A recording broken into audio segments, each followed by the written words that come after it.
एक शिकार 4 तैयार पार्ट 5। मेरा भाई वहाँ पर है। तो आलिया ने कहा अच्छा मैं देखती हूँ। मैं घर पहुँच के तुम्हें फ़ोन करके बता दूंगी कि कल मिलना है या परसों। फिर मैंने कहा कि कल का रख लो, कोशिश करो। फिर आलिया वहाँ से चली गई और मैं भी घर आ गया। इतने में मेरी अम्मी ने मुझे आवाज़ दी। मैं जब बाहर आया तो मेरी अम्मी ने बताया कि आज रात मेरा अब्बू घर पे नहीं आएगा क्योंकि ऑफिस में उससे कुछ काम है।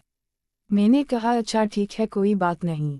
मैंने फिर खाना खाया और फिर मैं अपने कमरे में चला गया। खुद को सुकून दिलाने के लिए मोबाइल पे एक फिल्म देखी और फिर आज गाड़ी चला के मैं सोने की तैयारी कर ही रहा था कि मेन दरवाज़ा खोलने की आवाज़ आई। मैंने समझा शायद अब्बू होगा। फिर मुझे याद आया कि मेरा भाई तो अपने ससुराल में था और अब्बू ऑफिस में था, तो रात को इतनी देर से कौन हमारे घर आया होगा। फिर मैंने जब झंका देखा तो मेरी अम्मी और अंकल दबे पांव मेरी अम्मी के कमरे में जा रहे थे। मैंने जब उस अंकल को देखा तो वह बिल्कुल अजनबी लग रहा था। मैं अपनी ज़िंदगी में पहली दफ़ा उसको देख रहा था। मैं समझ गया था कि मेरी अम्मी का चक्कर चल रहा था। फिर मैं अपने रूम में आया और काफ़ी देर परेशान बैठा रहा कि क्या करूं, अब्बू को फ़ोन करके बता दूं। और फिर मेरे दिमाग में एक तरकीब आई। मैंने सोचा कि मैं भी अपनी अम्मी से अपनी ख्वाहिश पूरी कर लेता हूं। यह मौका बहुत अच्छा था। अपनी अम्मी को डरा के अपने दिल की ख्वाहिश पूरी कर लूँगा। और फिर मैं नीचे आया। अम्मी के कमरे का दरवाज़ा लॉक था। पहले तो मैंने किसी सुराग से अंदर देखने की कोशिश की कि मुझे अंदर कुछ नज़र नहीं आया। बस हल्के हल्के आवाज़ आ रही थी जैसे कोई साग्जियों में बात कर रहा हो। फिर मैंने अम्मी के कमरे का दरवाज़ा बजाया। फिर मेरी अम्मी उठ के आई। मुझे कहने लगी क्या हुआ फराज, रात को इतनी देर से वो ऐसे एक्टिंग कर रही थी जैसे वह अभी सो के आई हो। लेकिन मुझे पता था कि अंदर जरूर कोई शख्स था क्योंकि मैंने अपनी आँखों से देखा था। पहले तो मैं डर रहा था कि अम्मी से बात करूं या ना करूं। फिर मैंने एकदम बोल दिया। मैंने कहा अम्मी आपसे यह उम्मीद नहीं थी। मेरी अम्मी कहने लगी क्यों, क्या हुआ फराज, क्या कहना चाहते हो। मैंने कहा अम्मी आज आपने घर पे किसको बुलाया है, वो भी रात के इस वक्त। मेरी अम्मी कहने लगी क्या हुआ, तुम पागल है हो क्या। मैंने कहा अम्मी मैंने अपनी आँखों से देखा है, आपके कमरे में कोई आया है। मेरी अम्मी कहने लगी तुम्हें वहम हुआ होगा, जाओ रात काफ़ी हो रही है, जाकर सो जाओ। लेकिन मैंने एक ना सुनी और मैं दरवाज़ा खोल के अंदर कमरे में चला गया।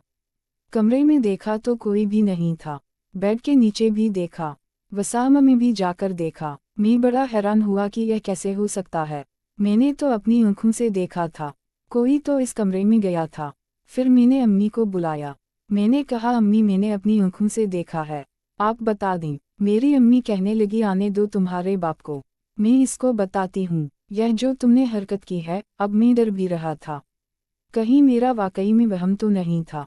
फिर परेशान होकर वापस कमरे से आने ही लगा तो मुझे एकदम याद आया मैंने अपनी अम्मी की अलमारी तो देखी ही नहीं। जब मैंने अम्मी को बोला कि अलमारी खोलें क्योंकि अलमारी को अक्सर लॉक लगा होता था, मेरी अम्मी कहने लगी मेरे पास चाबी नहीं है। फिर मैंने चाबी ढूंढने की कोशिश की, इधर उधर मेरी अम्मी शोर करने लगी, कहने लगी फराज तुम पागल हो गए हो, कोई नहीं है घर पे। अब मैं डर रहा था कि अगर मैंने सिर्फ इल्जाम लगाया है तो मेरी तो शामत आ जाएगी। इसीलिए मैं पूरी कोशिश कर रहा था इस राज का पता लगाने के। जब मैं कबीम ढूंढ रहा था तो मैंने महसूस किया कि मेरी अम्मी के चेहरे के रंग उड़ने लगे हैं। मैं समझ गया था कि जरूर कोई ना कोई बात तो है। और फिर इतने में मेरी अम्मी ने मेरा हाथ पकड़ा।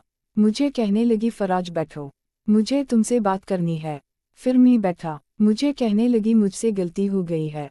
मैंने कहा क्या हुआ। मेरी अम्मी कहने लगी तुम सही कह रहे हो, आप मैंने घर पे किसी को बुलाया है लेकिन मैं वादा करती हूँ आइंदा किसी को भी नहीं बुलूंगी। बस इस दफ़ा मुझे छोड़ दो। मैंने कहा कौन है, पहले वो दिखा दो, और कहाँ पे है। फिर मेरी अम्मी ने कहा कि नहीं जाने दो, छोड़ दो तुम जाओ बस, आइंदा यह काम मैं नहीं करूँगी। मैंने कहा अम्मी मुझे देखना है कि कौन है, मैं तो खुद इस उससे बात करना चाहता हूँ। मैंने जब बहुत इसरार किया तो मेरी अम्मी ने अलमारी का दरवाज़ा खोल दिया। मैंने देखा तो वह बिल्कुल अनजान शख्स था। मैं उसे अपनी ज़िंदगी में पहली दफ़ा देख रहा था। मैंने उससे पूछा कि तुम कौन हो। वह भी काफ़ी डरा हुआ था। मुझे कहने लगा बस मुझे माफ़ कर दो, मुझसे गलती हो गई है, आइंदा ऐसा नहीं करूँगा। मैंने कहा कि आइंदा को छोड़ो, मुझे यह बताओ तुम हो कौन, किससे मिले मेरी अम्मी को। फिर वह बताने लगा कि एक मार्केट में उसकी लेडीज़ कपड़ों की शॉप है। मेरी अम्मी वहाँ पर जाती थी तो वहाँ पे उससे हाय हेलो हो गई थी।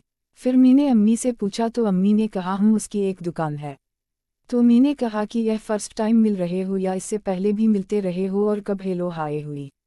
मेरी अम्मी कहने लगी कि 6 महीने हो गए हैं, बस इसकी दुकान पर मुलाकात होती थी, उसके अलावा हम कहीं नहीं मिले। बस आज पता नहीं मुझे क्या हुआ था, तुम्हारा अब्बू घर नहीं आना, इसीलिए मैंने सोचा कि इसको बुला लेती हूँ। फिर मैंने कहा अच्छा एक काम करो, मैं तुम दोनों की वीडियो बनाता हूँ, मैं अब्बू को दिखाऊंगा। वो शख्स भी मेरी मानत करने लगा, कहने लगा छोड़ दो, आइंदा कभी नहीं आऊंगा, मेरी कोई गलती नहीं है, मैंने कुछ नहीं किया तुम्हारी मां के साथ, चाहो तो तुम पूछ लो।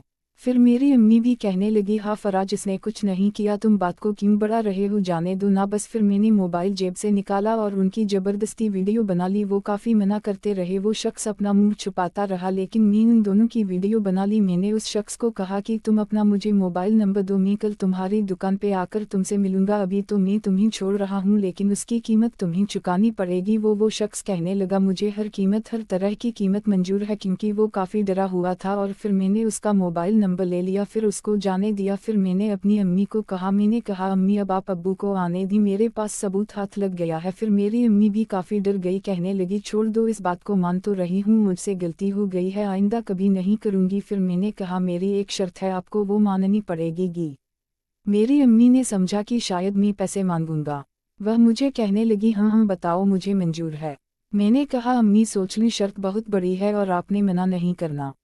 मेरी अम्मी कहने लगी जितनी मेरी फुर्सत है मैं कोशिश करूंगी, जाहिर है मैंने गलती की है तो मुझे सजा भी तो मिलनी चाहिए। मैंने कहा अम्मी यह तो आपने ठीक कहा, आपको सजा तो देनी ही पड़ेगी, और आपकी सजा यह है जो काम आप उसके साथ करने वाली थी वो अब मेरे साथ करना होगा। जब मैंने यह बोला तो वह खामोश ही हो गई। फिर मैंने कहा जवाब दें या ना, मैं अगर नहीं करना चाहती तो मुझे आप बता दें। मेरी अम्मी ने काफ़ी देर मुझे जवाब ना दिया, मुझे कहा कि मुझे कुछ सोचने का वक्त दो। मैंने कहा नहीं अम्मी, सोचने का कोई वक्त नहीं है, आज मौका मिला है, वैसे भी अब्बू घर पर नहीं है तो फ़ायदा उठा लेते हैं। लेकिन मेरी अम्मी कहने लगी 2 दिन का सोचने का वक्त दो। वो काफ़ी डरी हुई थी, इसीलिए मैं भी मान